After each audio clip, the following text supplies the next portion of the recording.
Eto naman po mga bossing ko, ang isa sa mga pinaka-powerful at pinaka-paborito ko na pampaswerte. Simula ng 2019 mga bossing ko, gumawa po ako ng ganito at nagtuloy-tuloy ang pasok ng swerte po sa akin. Lahat ng mga pangarap ko ay hindi ko po inaasahan na natupad.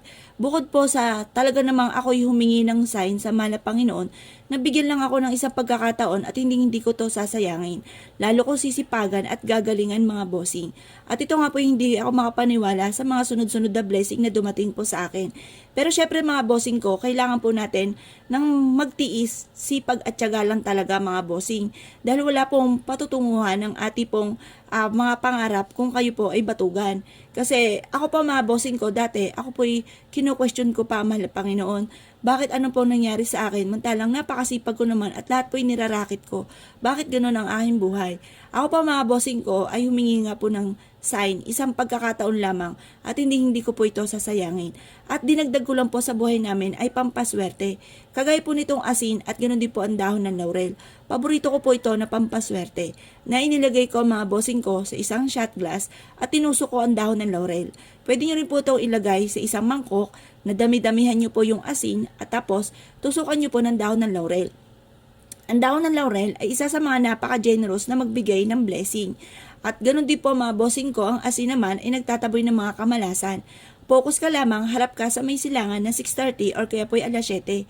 Sabihin nyo po dito sa dalawang sangkap na ito na lahat ng mga pangarap ko ay matutupad. Bukod sa sipag at tiyaga at pananalig sa mahal na Panginoon, sa pamamagitan ng pampaswerte ng asin at dahon ng laurel, ako ay magkakaroon ng sariling bahay, malaking bahay. Ganon din po magkakaroon ako ng negosyo na dito na ako yayaman. Magkakaroon ako ng mga sasakyan. Magkakaroon ako ng mga bagay na matagal ko nang pinapangarap. Malalayo ako at aking buong pamilya sa anumang kapahamakan. Hindi ako magkakaroon ng karamdaman at magkakaroon kami ng mahabang buhay at isang masayang pamilya. I-wish na po lahat ng gusto po ninyo mga bossing. Ito po isubok na napakaswerte. I-mindset nyo na kayo magiging matagumpay at lahat ng mga pangarap po ninyo ay matutupad. At pagkatapos mga bossing ko, ito pong ating asin ay ilagay po natin sa lagayan at ganoon din po mga bossing ko ang dahon ng laurel. Ito po mga bossing ko ay painitan natin sa sinag po ng araw. At pagkatapos sa alas 8 ng umaga ay kunin nyo po ito. Ilagay nyo po ito sa likod ng pintuan or kaya po sa center table or kaya po sa pagkainan kung saan kayo ay nakain. Pwede rin naman po ito sa bawat sulok ng inyong tahanan. Pwede rin po ito sa ilalim ng inyong pong higaan. Ang dulot po nito ay napakaswerte. Pwede rin na maglagay kayo ng ganito sa inyo pong CR. Kasi sa CR po natin ay maraming mga butas-butas. Kagaya po ng aridoro, lababo, na mga toothbrush na hilamusan po natin at paliguan po natin. Diyan ang pinaka-main din po mga bossing ko na naglalabas-masok ang mga kamalasan.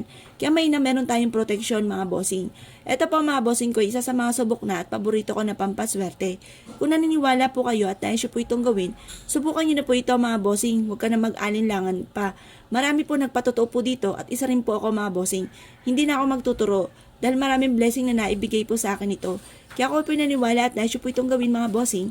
Ay siya mga bossing, good luck po sa inyo po lahat.